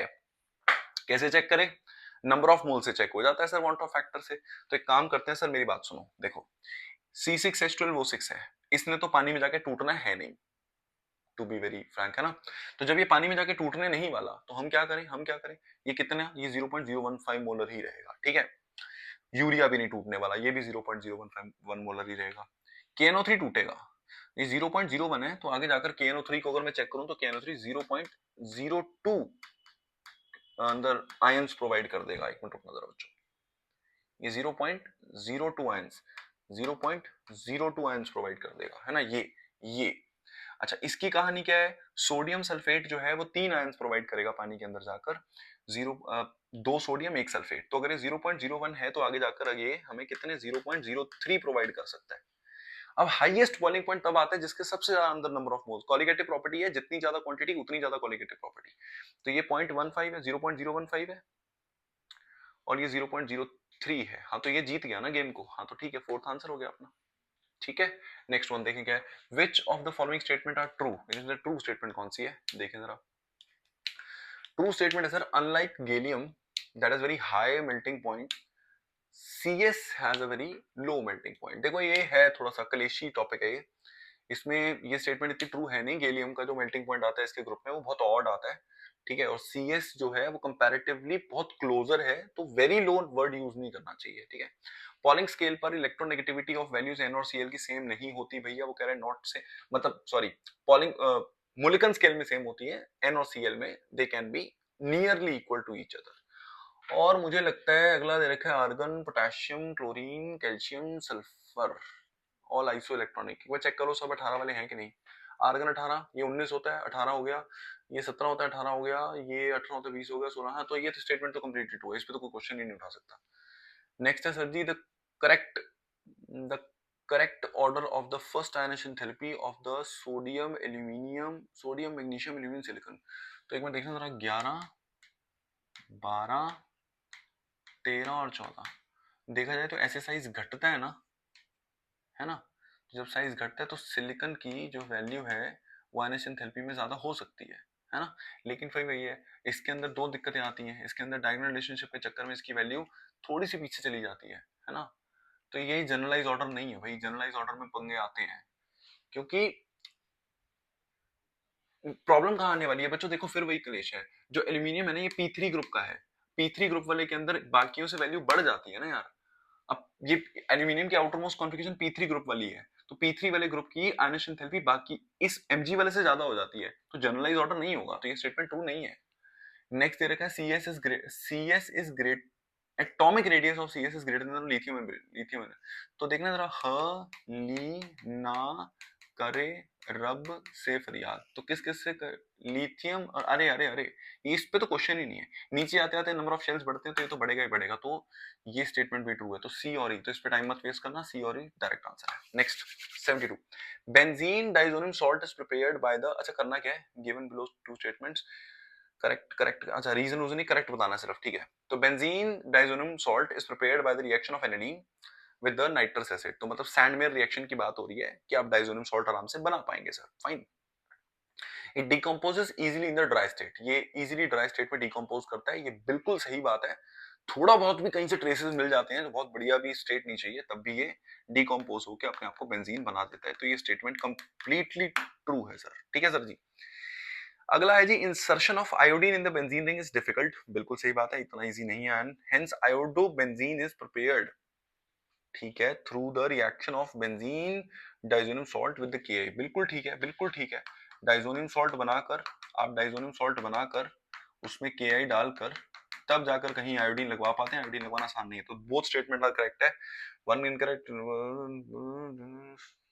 Both one and two statement correct, तो टू आंसर, खत्म बात, कुछ नहीं सोचना, कुछ नहीं करना, बिल्कुल सीधा दिमाग चलाना है, सीधा दिमाग चलाना है, कौन करेक्ट है कौन नहीं करेक्ट है, ये मैं तो मतलब मैं सही बोलूं, ये क्वेश्चन सिर्फ सिर्फ सैंडमेयर पे डिपेंड था, डाइजोनियम सॉल्ट की प्रॉपर्टी है, सैंडमेयर में डाइजोनियम की प्रॉपर्टीज पे डिपेंड कर रहा था सब कुछ। चलिए आगे बढ़ते हैं,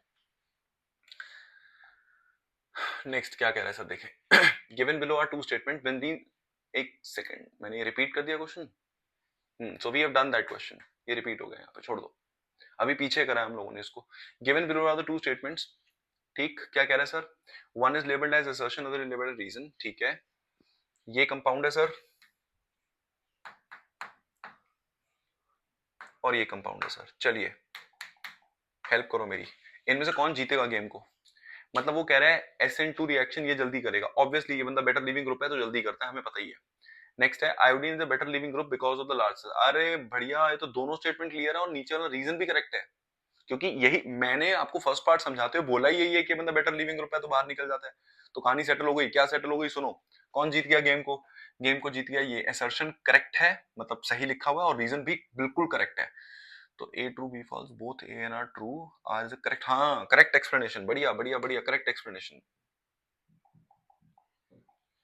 करेक्ट एक्सप्लेनेशन, आगे आओ, suitable reagent for the conversion, अच्छा जी कन्वर्जन किसकी करनी है भाई, H2PdBSO4, भैया देखो ये H2PdBSO4 ये रोजनमैंड वाले ये एसिड हैलाइड्स से करते हैं, मतलब एसाइल हैलाइड्स से करते हैं, रिएक्ट इनसे नहीं करते, ठीक है, और लिथियम करेगा तो इनको अल्कोहल में चेंज करेगा, एल्डिहाइड्स में चेंज नहीं कर पाएगा, क्योंकि सिर्फ H प्रोवाइड कर पाएगा ज्यादा ज्यादा वो, है ना, ये है भाई, ये इसी का काम था, एनसीईआरटी ने क्लियरली लिखा हुआ है एस्टर्स को भी रिड्यूस करता है ये, और कैसे करता है, इसको तोड़ के अलग करता है और इसको H प्रोवाइड करके एल्डिहाइड चेंज करता है, तो इसमें सोचना नहीं है, थर्ड पार्ट इसका आंसर है direct. Correct order of the decreasing acidity of the following aliphatic acids is, अब कौन है एलिफेटिक एसिड, अपने पास एलिफेटिक एसिड है HCOH,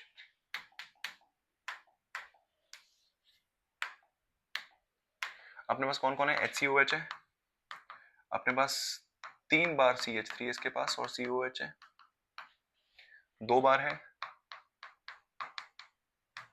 और एक ही बार है CH3COH। देखो मैंने आपको कार्बोक्सिलिक एसिड चैप्टर में एक बात सिखाई थी कि कार्बोक्सिलिक एसिड चैप्टर के अंदर जब कहीं यहाँ पे विड्रॉइंग ग्रुप लगा हो ना तो वो एसिडिटी को बढ़ाता है, डोनेटिंग लगा हो तो घटा देता है, तो ये बात याद रखना। तो ये तीन डोनेटिंग ग्रुप लेके बैठा हुआ है, तो ये सबसे एसिडिटी का रेटर, हाँ ये सबसे बुरा एसिड होगा यहाँ का, ठीक है, सबसे बुरा एसिड होगा। और मैं आपको बता दूं कि इसने, भाई हो गया क्वेश्चन, इसके ऑप्शन देखो, इसके ऑप्शन में ये बुरा एसिड सिर्फ एक ही ऑप्शन में है, क्योंकि इसने डिक्रीजिंग ऑर्डर दे रखा है, ये बुरा एसिड सिर्फ फोर्थ ऑप्शन में है, तो समय बर्बाद मत करो इसमें, डायरेक्ट आंसर है, क्योंकि ये सबसे बुरा एसिड है यहाँ का, ये बात याद रखना, 3 वाला, क्योंकि डोनेटिंग ग्रुप गिराता है एसिडिटी यहाँ पे। Next, which of the following does not belong to the Lassaigne's test, बेटा लिसांजेस का जो टेस्ट है ये मतलब सोडियम साइनाइड सल्फर इन लोगों पे ज्यादा इन्वॉल्व करता है, इन्होंने कॉपर दे दिया एनसीईआरटी में, इसी इसी के ऊपर कॉपर का एक क्वालिटेटिव एनालिसिस लिखा हुआ है, वो ये रिएक्शन है कि कॉपर को कैसे हम मतलब कार्बन के साथ रिड्यूस करके कॉपर अलग करते हैं। तो ये लेसांजे का पार्ट नहीं है, तो ये लेसांजे का पार्ट नहीं है, तो this should be the answer.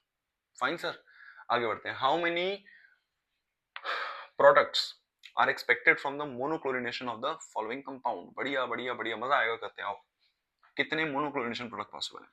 शुरू करते हैं। कार्बन, एक second, coloured carbon, CH3, CH3, CH, CH2, CH3। चलिए पहला केस पकड़ते हैं। तो पहले केस में मैंने यहां पे Cl लगा दिया। एक मिनट, पहले केस में यहां Cl लगा दिया, तो ये कार्बन दो अपनी जगह पे, एक दो तीन है ना, एक दो तीन है, एक Cl लग गया, तो एक तो ये हो गया। ठीक है जी। दूसरा case, carbon carbon carbon carbon carbon carbon carbon, एक Cl मैंने यहां लगा दिया। ठीक है, बढ़िया, एक Cl यहां लगा दिया। इसके बाद क्या करते हैं sir, carbon carbon carbon carbon, एक Cl मैंने इस पे लगा दिया। ठीक है सर। अब एक बड़ी इंपॉर्टेंट बात है, यहां तक आ जाने के बाद बेटा देखो, मैं वैसे भी तुम लोगों को एक चीज छोटी सी समझाना ये चाह रहा हूं। जब भी तुम मोनोक्लोरिनेशन करो तो तुम हमेशा ये दिमाग लगाया करो कि मोनोक्लोरिनेशन वाले हिस्से के अंदर सबसे इंपॉर्टेंट चीज होती है सिर्फ ये चीज चेक करना कि हमने हर पॉसिबिलिटी को चेक किया है कि नहीं किया। तो मैंने पहले इसकी पॉसिबिलिटी चेक कर ली, फिर मैंने इसकी पॉसिबिलिटी चेक कर ली, है ना, मतलब इसकी पॉसिबिलिटी चेक कर ली। अब इसमें दो बातें हैं, उसने आइसोमर, मैं वही कहूं कि अरे भाई उसने स्टीरियो आइसोमर वर्ड यूज करा हुआ है, तब एक गेम बदलेगी। सुनो, देखो ये है, इसके ऊपर दो हाइड्रोजन है। जब इसके ऊपर दो हाइड्रोजन है ना बेटा, दो हाइड्रोजन का मतलब होता है कि कहानी में ट्विस्ट है कि ये दोनों सुपर इम्पोजेबल नहीं बनाते, इसके स्टीरियो आइसोमर नहीं बनेंगे, तो इसका एक ही प्रोडक्ट होगा। बहुत बढ़िया बात है ये। लेकिन जब मैं इस पर आऊंगा तो इस पे जब हाइड्रोजन लगेगा तो चारों लोग डिफरेंट, तो इसके दो आइसोमर क्रिएट हो रहेंगे। ये बात समझनी पड़ेगी। इस पर आओ, जब मैं इस पे लगाऊंगा एक दो तीन चार, चारों अलग, तो इसके भी दो आइसोमर बनेंगे। अब एक ऑप्शन रह गया इन कोने वालों पर, तो इन कोने वालों पे लगा के देख लेते हैं एक बार। जब मैं इस पे Cl लगाऊंगा, इस पे नहीं लगाऊंगा, मान लो ये दोनों सेम ही है वैसे तो। अब इसको चेक करो, एक दो और दो हाइड्रोजन होंगे, दो लोग सेम हो गए तो एक ही आइसोमर होगा। तो कितने हुए सर, टोटल करना जरा, इसका एक, इसके दो, इसके दो, इसका एक, तो एक दो तीन चार पाँच छह हो गए भैया। नेक्स्ट वन, शुगर एक्स, एक कोई एक्स शुगर है और वो कीटो शुगर है। कीटो, कीटो फ्रक्टोज की तरफ जाती है, कीटो फ्रक्टोज की तरफ जाती है। एक्सिस्टेंट अल्फा बीटा, ये भी इसकी तरफ जाता है। ठीक है, हनी में पाया जाता है, कोई दिक्कत नहीं है। लेवो, अरे लेवो ने कंफर्म कर दिया। लेवो ने दो पॉइंट्स ने कंफर्म किया कि ये बंदा फ्रक्टोस है। क्यों सर, क्यों? क्योंकि लेवोरोटेटरी फ्रक्टोस होता है, ग्लूकोज होता है डेक्स्ट्रोरोटेटरी। ठीक है, अल्फा बीटा फॉर्म उसकी भी होती है, लेकिन कीटो शुगर नहीं होती। वो जो ग्लूकोज होता है वो एल्डिहाइड वाली शुगर होती है, कीटो शुगर नहीं होती, वो एल्डो शुगर होती है। ठीक है, तो फ्रक्टोस आंसर है इसका। फ्रक्टोस का एक ही ऑप्शन दे रखा है, तो 3 आंसर, खत्म बात। Dalton atomic theory could not explain which of the following. अच्छा, अरे ये तो वैसे ही लर्न रखना चाहिए भाई। डाल्टन एटॉमिक थ्योरी जो है वो गैसियस लॉ को समझा नहीं पाई थी। वो गैसेस के वॉल्यूम कितना होगा, नंबर ऑफ मॉलिक्यूल से वॉल्यूम बढ़ेगा, ये सब बातें डाल्टन थ्योरी में कहीं नहीं थी। ठीक है, तो याद रखना इसको, खाम खा मैंने इतना स्पेस दे दिया, कोई ना। आगे बढ़ते हैं। Higher yield of NO in NO plus O2 plus giving 2NO can be obtained at। ठीक है जी, बात करते हैं एक बार कौन कौन है। सर अपने पास N2 है, अपने पास O2 है, अपने पास 2NO है। ठीक है सर, और इस रिएक्शन की एंथैल्पी दे रखी है, मतलब पॉजिटिव 180.7 है, मतलब रिएक्शन फॉरवर्ड में एंडोथर्मिक है। तो वो पूछ रहा है कि भाई, उसने पूछा क्या है, हायर, अच्छा हायर यील्ड, मतलब किसकी हायर यील्ड, एनओ बढ़ाना है। बढ़िया, चलो पहले चलते हैं हायर टेम्परेचर। बच्चों देखो, याद रखो, टेम्परेचर बढ़ने पर, मैंने बहुत बार तुम लोगों को बोला, टेम्परेचर बढ़ने पर रिएक्शन हमेशा कहां जाता है, एंडोथर्मिक साइड पे जाता है, और इसकी फॉरवर्ड ही एंडो है। तो टेम्परेचर बढ़ने पर पक्का बढ़ेगा हायर यील्ड, क्योंकि फॉरवर्ड एंडो है। टेम्परेचर बढ़ने पे एंडो जाता है तो फॉरवर्ड जाएगा, पक्का कंफर्म है। लोअर टेम्परेचर की बात नहीं कर सकते। हायर कॉन्सेंट्रेशन, अगर किसी बच्चे ने N2 बढ़ा दिया तो घटाने के लिए फॉरवर्ड जाएगा, बिल्कुल ठीक है। हायर कॉन्सेंट्रेशन, किसी ने O2 बढ़ा दिया फिर फॉरवर्ड जाएगा, तो बढ़िया बात हो गई। तो ACD आंसर है, ACD फर्स्ट में, खत्म बात। चलो 81। 81 कह रहे हैं जी, आपको मैच करना है XeO3, XeF2, XeO3, और राइट साइड पे कौन कौन है, हाइब्रिडाइजेशन है और शेप्स हैं। तो आओ जरा मेरे साथ। 81 सुनो, 81 में पहला XeO3, XeO3 की शेप लर्न करनी है। Xe पे एक लोन पेयर होता है और ऐसे 3 होते हैं, तो ये sp3 है और ये पिरामिडल है, ठीक है। तो इससे पहले क्या मिला, sp3 और पिरामिडल। देखें इससे हो सकता है कुछ A2 दो में है, अच्छा B1 दोनों में, तो C डिसाइडिंग है, तो C चेक कर लेते हैं ना सीधा, C डिसाइडिंग है, C डिसाइडिंग है तो XeOF4। अरे इसके लिए लर्न रखा करो, X वाला फॉर्मूला लगाओगे तो Xe का आंसर ऐसा आएगा, 4 फ्लोरीन होते हैं, तो ये बंदा स्क्वायर पिरामिडल होता है, स्क्वायर पिरामिडल होता है, स्क्वायर पिरामिडल दे रखा है इसने कहीं, स्क्वायर पिरामिडल किसके लिए, XeF4 के लिए, तो C का फोर्थ है, तो B सेकंड आंसर हो गया। नेक्स्ट वन, नेक्स्ट वन क्या है जी, मैच करनी है लिस्ट 1 और लिस्ट 2, एग्जांपल दे रखा है और टाइप ऑफ सॉल्यूशन दे रखा है। ह्यूमिडिटी, ह्यूमिडिटी का कंफर्म होता है, ह्यूमिडिटी बेटा क्या है, humidity liquid present in gas है, humidity liquid present in gas है। Alloy, alloy solid in solid होता है, पहले इतने से देख लें कुछ चांस बन रहा है। ए का 2, ए का 2, ए का 2, ए का 2, ए का 2 इन दोनों में है, और बी का 4 और 1, बी का अपना क्या है 1, तो खत्म, बी का 1, third answer. Which one of the following electronic configuration belong to main group, main group, main group का मतलब, मेन ग्रुप का मतलब होता है रिप्रेजेंटेटिव एलिमेंट, जो एस और पी होते हैं, खाली याद रखना। तो एस और पी में चेक कर लेते हैं, ए वाला बंदा एस है, पक्का एस है, बी वाला बंदा 4s2 जरूर लिखा हुआ है, लेकिन डी में इलेक्ट्रॉन भरेंगे तो ये मेन का पार्ट नहीं है। 5s2 5p5, इसमें पी में इलेक्ट्रॉन होगा, ये भी मेन का पार्ट नहीं है, मतलब sp का पार्ट नहीं है, इसमें बाहर का इलेक्ट्रॉन s में जाएगा तो ये इसका पार्ट है। ये वाला बंदा 5f0 रख के बैठा हुआ है, तो ये 5 मतलब f ब्लॉक एलिमेंट है, तो अपना ए और डी आंसर हुआ। और है मेन ग्रुप है ना, अच्छा सॉरी सॉरी, अबे मेन ग्रुप में एस और पी दोनों होते हैं ना, तो पी भी तो काउंट करूंगा ना यार, पी भी काउंट करूंगा, तो ए सी और डी हुआ, तो A C D is here, done. 83rd, 83rd question क्या कह रहा है देखें जरा भाई।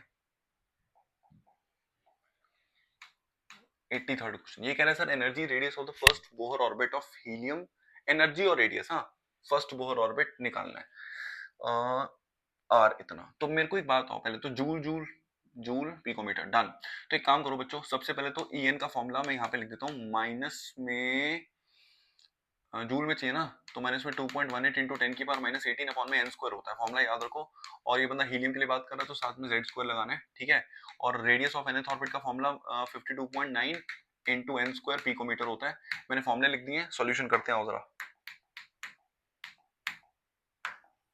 क्वेश्चन 83 फटाफट आ लो, हम निकाल लेते हैं फिर मैच कर लेंगे, ठीक है। और दोनों की एनर्जी भी निकालनी है, दोनों का रेडियस भी निकालना है, तो जल्दी से आ तो पहले हीलियम की एनर्जी निकालते हैं, पहले एनर्जी के बारे में दोनों की बात कर लेते हैं, फटाफट आ लो। सो पहले मैं निकाल रहा हूँ एनर्जी ऑफ किसकी, हीलियम की निकाल लेते हैं, हीलियम प्लस, तो माइनस 2.18 इंटू 10 की पावर माइनस 18, ठीक है जी।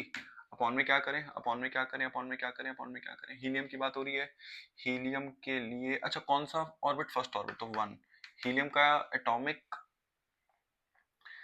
एटॉमिक नंबर चाहिए हीलियम का, एटॉमिक का नंबर होता है 2 उसका, तो 2 लगाया, तो 2 का स्क्वायर भी है तो 4 से मल्टीप्लाई होगा, तो 10 की पावर माइनस 18 यहीं छोड़ दो, 18 4 जा 72, 4 2 जा 8, तो 8.72 इतना, माइनस 8.72 इंटू 10 की पावर माइनस 18, सॉरी, तो 8.72 10 की पावर माइनस 18 कहाँ पे भाई, 8.72, अरे भाई हीलियम हीलियम हीलियम हीलियम ये रहा, 8.72 18 ये रहा, 8.72 ये रहा, खत्म हो गया क्वेश्चन, इसी से देखो खत्म हो गया। लिथियम का आंसर हमारा आया 8.72 इंटू 10 की पावर माइनस 18, और मुझे लग रहा है हीलियम का आंसर ये कहीं पे भी नहीं है, ये 16 आ गया, ये 18 आ गया, फर्स्ट ही पूछा ना, हाँ ठीक है, ये 18 आ गया, ये हीलियम आ गया, हाँ तो सही है, इतने में खत्म हो गया। मैं फिर बोल रहा हूँ फॉर्मूलों पे ध्यान रखना है, जब तक फॉर्मूले लर्न नहीं होंगे तब तक कोई बात बनी नहीं सकती। देखो सिर्फ एक सॉल्व करने पे आंसर आ गया है, आपको चारों सॉल्व करने बैठेगा, कितनी अजीब बात है। चलिए आगे बढ़ते हैं, ये मैंने रजिस्टर में डायरेक्ट लिखवा रखा होता है कि किस ग्राफ पे एक्सोथर्मिक, किस ग्राफ पे एंडोथर्मिक, क्योंकि मेरे को ग्राफ से याद आ गया, फिर भी पढ़ लेते हैं मांग क्या रहा है। कार्बन 2h2 ये, और ये बंदा एक्सोथर्मिक है, इतनी एनर्जी रिलीज हो रही है। Which one of the following diagrams accurate represent the above reaction, सीधी बात लर्न करा करो। देखो एक मिनट को ब्लू कलर ले, वो जरा ज्यादा रंग से नजर आएगा। ये पहले लो एनर्जी थी, फिर हाई हो गई, लो से हाई का मतलब एंडो है ना, एब्जॉर्ब करेगा तो ऊपर जाएगा, ये पहले हाई थी बाद में लो हो गई तो एक्सो है। अब ये नेगेटिव साइन कहता है ये एक्सोथर्मिक है, अब एक्सोथर्मिक इसमें खत्म। नेक्स्ट है सर हमारे पास, ये करना पड़ेगा सर, देखिए क्योंकि रिएक्शंस है ना, एक बार पढ़ते हैं मिलके पहले, फिर भी देखें क्या है क्या रहा है। हमारे पास ये कंपाउंड है अपने को पहले क्या करना है, HBr बेंजोइल पेरोक्साइड। तो HBr benzoyl peroxide anti Markovnikov rule, anti Markovnikov rule कहता है ज्यादा वाले के पास चले जाना। तो ज्यादा वाले के पास जाने का मतलब हुआ सर यहाँ CH3 है और यहाँ लग गया सर कौन, यहाँ लग गया सर आके ब्रोमीन। ठीक है, इतने में काम चल सकता है, बिल्कुल चल सकता है सर। ठीक है जी, अब क्या करें, KCN डालना है। तो KCN की तो टेंशन नहीं लेनी। KCN डालने के लिए क्या करना होता है, KCN R चेन, अगर ऐसे वाले केसेस हो, बेंजीन ना हो डायरेक्ट, तब तो भैया सीधा Br को हटा के साइनाइड लग जाता है। तीसरा कौन है, तीसरा है सोडियम, अरे सोडियम अमेलगम और C2H5 रिड्यूसिंग एजेंट भाई, ये इसको रिड्यूस करता है बड़ा अच्छे से। इसको रिड्यूस करके बनाता है क्या, इसको दोनों को हाइड्रोजन प्रोवाइड कर देता है, CH2NH2, सीधा है बात। तो देखें क्या ऑप्शन बन रहा है सर, ए तो बिल्कुल भी नहीं है, साइनाइड ऊपर नहीं लगेगा। हाँ ये कुछ लग रहा है ठीक, CH3 CH2NH2 ठीक लग रहा है, बाकी इस पे तो नहीं बनेगा, NC नहीं रहेगा। तो second part answer done. Next आओ, identify the correct order against the property mentioned. ठीक है जी, कर लेते हैं बात, आ जाओ। पहला डाइपोल मोड पे बात हो रही है और कौन कौन है सर, देखना। ए पार्ट है डाइपोल H2O, H2O की शेप इज लाइक दिस। तो दो दो डाइपोल्स आउटर हैं, तो अच्छी खासी डाइपोल आने वाली है। ठीक है सर, NH3, NH3 में क्या होता है सर, NH3 की शेप देखें अगर हम सभी, तो NH3 में ऐसा है, ऐसा है, ऐसा है और ऐसा है। इसका एडिशन है, इसका है, इसका है, इसका है। यहाँ दो दो लोन पे है ना, तो वैल्यू ज्यादा हो सकती है, कंपैरेटिवली ठीक साउंड कर रही है। CHCl3 की इनसे कमी होती है। तो मेरे को फर्स्ट तो भैया इसने क्या पूछा, आइडेंटिफाई द करेक्ट अगेंस्ट। तो ठीक है, ए करेक्ट साउंड कर रहा है, कोई दिक्कत नहीं है, ए करेक्ट साउंड कर सकता है। ठीक है, एक मिनट रुकना जरा, ए करेक्ट साउंड कर रहा है। ठीक है, अब ExeF4 है, ExeF4 की जब तुम शेप बनाओगे ना, तो जैसे x इक्वल टू हाफ होता है, एक्स हुआ 8, 8 4 12, 12 पे 6 आया, 6 का मतलब दो लोन पेयर हुए, इस पे दो लोन पेयर है। XeO3 अभी मैंने पीछे बनाया था एक जगह पे, XeO3 कहीं बनाया अभी मैंने, ये रहा, एक लोन पेयर होता है, याद रखना। XeO3 पे एक लोन पेयर, तो यहीं पे खत्म हो गया क्योंकि नीचे गिर, अच्छा नहीं नहीं ठीक है। XeF2, अबे XeF2 लीनियर होती है, इस पे ध्यान रखा करो। XeF2 कैसा होता है, XeF2 होता है लीनियर है ना, तो ये ऐसा वाला केस है, तीन लोन पेयर वाला केस, तो ये लीनियर होता है। तो इस पे तीन लोन पेयर होते हैं, तो ये डिक्रीजिंग ऑर्डर गलत हो गया, इसलिए ये रहने देते हैं। ठीक है सर, बॉन्ड लेंथ OHC, मैं बॉन्ड लेंथ से ज्यादा मेरे को लगता है बच्चों को बॉन्ड एंथैल्पी जल्दी समझ में आ जाएगी। बॉन्ड एंथैल्पी में क्या करो, N2O2H2, डेफिनेटली ये बंदा ट्रिपल बॉन्ड होता है, ये डबल होता है, ये सिंगल बॉन्ड होता है, तो बॉन्ड एंथैल्पी इसकी सबसे ज्यादा होगी, फिर कम फिर कम, तो ये बात भी ट्रू है। तो ए के साथ किसका ऑप्शन बन रहा था, ए के साथ एक ऑप्शन 2 था, एक ऑप्शन सी था, पर अपने पास एक क्लियरली ट्रू दिख रहा है, डी, तो पंगा लो ही मत कुछ। नेक्स्ट आओ, total possible isomers both structural as well as stereoisomers of the cyclic ethers of the formula C4H8O। बहुत बढ़िया, इसको भैया बनाने पड़ेंगे मेरे को लग रहा है काफी सारे, तो इसको जगह जगह प्रोवाइड कर देते हैं, ठहरो जरा। चलो आओ, कौन है सर C4H8O, और उसने क्लियरली बोल दिया साइक्लिक ईथर्स के बारे में बात करना है, तो आ जाओ शुरू करें। सबसे पहले चलते हैं सर, चार की चेन है तो पहले चार पे तो चल ही लेते हैं। ठीक है, चार की चेन हो गई और इसका और कुछ नहीं हो सकता, इसको फर्स्ट ऑप्शन दे दो। ठीक, अब चार की ही चेन में, एक मिनट रुक जाओ पहले, ये चार की चेन है लेकिन एक एक पंगा है इसके अंदर, नहीं पांच की फ्यूरान, फ्यूरन जैसा बनाओगे ना पहले तो, क्योंकि चार कार्बन है, तो एक दो तीन चार कार्बन ही हो गए, पहली चेन ये बनेगी। ठीक है, अब इसमें और फिजिबल चांस नहीं थे, क्योंकि चार में तो दिख रहा था मुझे फिजिबल चांस, और मैं पहला चांस ऐसा बनाना चाहता हूँ जिसमें कोई चांस ना हो। और ये है, इसमें केस हो सकता है कि सर ये बना दिया एक मैंने यहाँ पर। ठीक है, अब लेकिन इसके लिए एक बड़ी तगड़ी प्रॉब्लम है। प्रॉब्लम क्या है, ये वाला जो कार्बन है इस पे एक दो तीन, ठीक है, दो लोग सेम हो गए पहले तो, एक सेकंड रुक जाओ, ये दो लोग सेम नहीं है, CH3 नहीं है जुड़ा हुआ है, इससे याद रखना। तो ये भी अलग, ये भी अलग, ये भी अलग, और एक चौथा हाइड्रोजन। तो जब चौथा हाइड्रोजन हो गया तो इसके दो कंपाउंड बन जाएंगे फिर CO आइसोमर्स, क्योंकि ऑप्टिकल एक्टिविटी आ जाएगी, सुपर इम्पोजिबल नहीं होंगे। फाइन, इसी में कोई और ऑप्शन बन सकता है, और देखें इसको कहाँ लगा सकते हो, और तुम यहां लगाओगे तो एक दो तीन और चौथा सेम, चौथा ऑपोजिट है ना। अभी इसको छोड़ दो, पहले इस पे रखते, अब तीन की चेन पे आते हैं पहले एक बार, एक दो 1 2 3, हाँ तो ठीक है, दो की चेन मतलब ऐसे 3 वाली चेन पे आए। अब हो सकता है देयर इज अ पॉसिबिलिटी ये एक ही पे लग जाए दोनों, ठीक है, या देयर इज अ पॉसिबिलिटी कि ये दोनों ही ऐसे लग जाएं, ठीक है, ये पॉसिबिलिटी हो सकती है। अब इसी पॉसिबिलिटी के साथ एक और पंगा है। क्या पंगा है सर? इसी पॉसिबिलिटी के साथ एक और पंगा ये है कि ये जो ये मैंने जो बनाई है ना, अगर हुआ मान लो ये CH3 नीचे हुआ है, ऐसे हुआ। अब इसी के साथ एक पंगा है, पहले तो 1 2 3 4, 1 2 3 और ये 4, तो इसके भी पहले तो 2 बनेंगे, कम से कम इसके भी 2 तो बन के तैयार हो गए। फिर एक और पंगा है। एक और पंगा क्या है कि इसी में एक चांस मेरे को और दिख रहा है कि इसी में एक चांस और बन सकता है कि यही में एक बार CH3 ऊपर, एक बार CH3 नीचे, एक बार CH3 नीचे, एक बार CH3 ऊपर, D और L कॉन्फ़िगरेशन को चले तो 2 तो इसके बन गए भाई। और चांसेस सोचते हैं क्या बन सकते हैं सर, क्योंकि बड़े बड़े नंबर्स भी ऑप्शंस में हैं, तो सोच लेते हैं। क्योंकि देखो मुझे लगता है कि आप लोग ग्रेजुअली अगर चलोगे तो ग्रेजुअल चलने पे एक हिस्सा तो क्लियर हो जाता है सर, कि पहले 5 की चेन से सोचा, मतलब मैंने 5 वाली साइक्लिक चेन से सोचा, फिर 4 से सोचा, फिर 3 से सोचा, फिर इससे सोचा, है ना। अभी और मुझे लग रहा है कि इसको चांस मिला, स्टीरियो आइसोमर्स चेक कर लो बस, क्योंकि नॉर्मल तो बन गए हैं। इसका स्टीरियो पॉसिबल नहीं है, इसके स्टीरियो मैंने काउंट कर लिया क्योंकि 2 चेन्स बना ली। इसके स्टीरियो मेरे को लग रहा है मैंने काउंट नहीं करे, 1 1 2 3 4, चारों डिफरेंट हैं, 2 आइसोमर इसके हो गए, है ना। इसके स्टीरियो मैंने चेक कर लिए हैं, 2 ऑप्शंस बन रहे हैं, और इसको ऑपोजिट पोजीशन पे लेके डी और एल भी चेक कर लिए हैं। हाँ तो ठीक है, फिर तो कितने हो गए सर, 2 3 4 5 6 7 8 9, 9 ऑप्शन बनने वाले। यहाँ तो एक कम है, यहाँ एक ज्यादा है भैया। कौन सा चांस बन सकता है सर, कौन सा चांस बन सकता है? तो आप एक काम कर सकते हो, 4, फिर अरे वही कलेश है। अब इसको देखो ना, तुम 1 पे मिथाइल जैसे यहाँ लाके इस पे मिथाइल डालो, तो इस पे भी तो डाल सकते हो यार मिथाइल तुम लोग, और जब इस पे मिथाइल डालोगे तो भी तो केस बन सकता है, क्योंकि ये 1 पे मिथाइल है, 2 पे मिथाइल भी तो बन सकता है ना। और जब 2 पे भी मिथाइल बनेगा तो यहाँ पे इन्हीं दोनों के 2 आइसोमर और क्रिएट हो जाएंगे, क्योंकि ये भी कैसा है नेचर में एक, अरे नहीं इसका एक ही बनेगा, देखो पंगा पड़ रहा है, एक सेकंड रुकना बेटो, देखो इसका एक पंगा पड़ रहा है, ये CH3, ये बंदा भी CH2, ये बंदा भी CH2, तो इसका तो एक ही बनेगा ना। हाँ अब ठीक है, अब बढ़िया है, पॉसिबिलिटी चेक हो गई है। अब मुझे कोई पॉसिबिलिटी साउंड नहीं कर रही कि और हो सकती है, तो 1 2 3 4 5 6 7 8 9 10, बहुत बढ़िया सर, अच्छा क्वेश्चन था। 10th, next one. For a reaction A changing to 2B,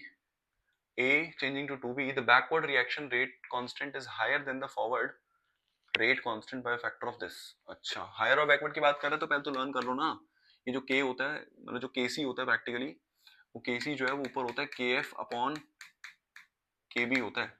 तो कहता है the backward reaction rate is higher than the forward, ठीक है, बहुत ज्यादा है, बैकवर्ड वाला ज्यादा है, कितना ज्यादा है सर, 2500 फैक्टर से, तो इसको सीधा इतना ज्यादा है भाई, सीधा सीधा ऐसे कर लो। फिर निकालना क्या है भाई, केपी चाहिए, तो केसी आ गया, तो केपी केसी कैसे निकलता है, आओ जरा भैया, केपी इक्वल टू होता है केसी आर टी की पावर में होता है डेल्टा एन जी, ठीक है।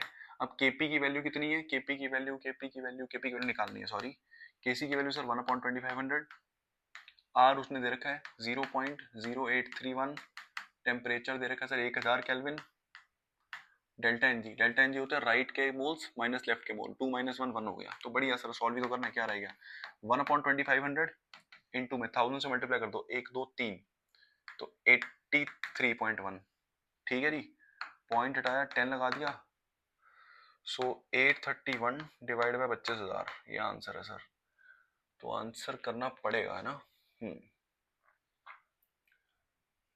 वैसे एक बात बोलूं, अगर तुम ध्यान दो तो मेरे को आंसर दिख गया है, पता है कैसे, देखो ये 8 का 3 गुना 2400 होता है, तो मतलब ये 1/3 के आसपास है, ठीक है, और ये 3 जीरोस भी हैं, तो मतलब 1/3 वाली स्टोरी समझ में आ रही है, और 1/3 स्टोरी के चक्कर में ऊपर 0.3 आता है हमेशा, 0.3 वाला एक भी आंसर नहीं है, सिर्फ फोर्थ है, तो मतलब इसका आंसर फोर्थ है, पक्का फोर्थ है इसका आंसर, क्योंकि 0.033 आएगा, नीचे 3 जीरो भी है। बढ़िया, चलिए 90th question, 5 moles of liquid X, 10 moles of liquid Y, तो बीकर बना लेते हैं यार, फिर इसकी 1 मिनट रुको, 70 और the vapour pressure of the X and Y 63, calculation दिख रही है, इसको जरा साइड करें पहले, रुको।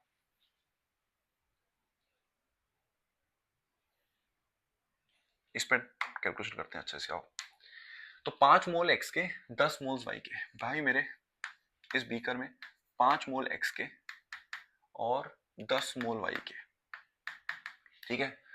अब वो कह रहा है make a solution having a vapour pressure of 70 torr. उसने कहा कि हमने जो ऑब्जर्व किया वो 70 टॉर का टॉरिसिलिन का प्रेशर जनरेट हो रहा है। कहता है vapour pressure of x and y 63 and 78, मतलब प्योर स्टेट प्रेशर 63 और 78 है। Which of the following is true regarding the described solution? Solution has volume greater than this. Solution show positive, solution show negative, and solution negative. तो भाई एक काम करना पड़ेगा, सुनो।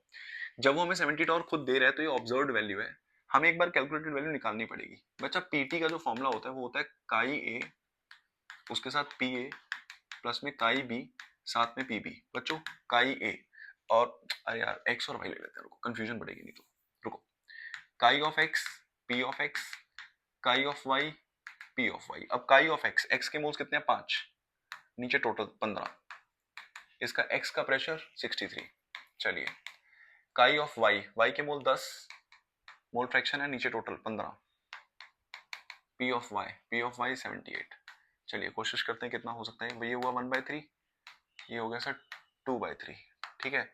ये हो गया 21 प्लस में ये इस पे जा रहा है सर 8 7 15 जा रहा है सर, 1 पे गया 6 पे गया, 6 टू दा कितना हो गया सर 32। कैलकुलेशन एक बार दोबारा देखें, क्योंकि मुझे लग रहा है मैंने कट जब एक सेकंड देना मेरे को। कैलकुलेशन एक बार दोबारा 5 मोल्स ऊपर 5 मोल्स ऊपर 5 मोल्स नीचे 5 + 2 15, ठीक है। एक्स का कितना सर, एक्स का 63।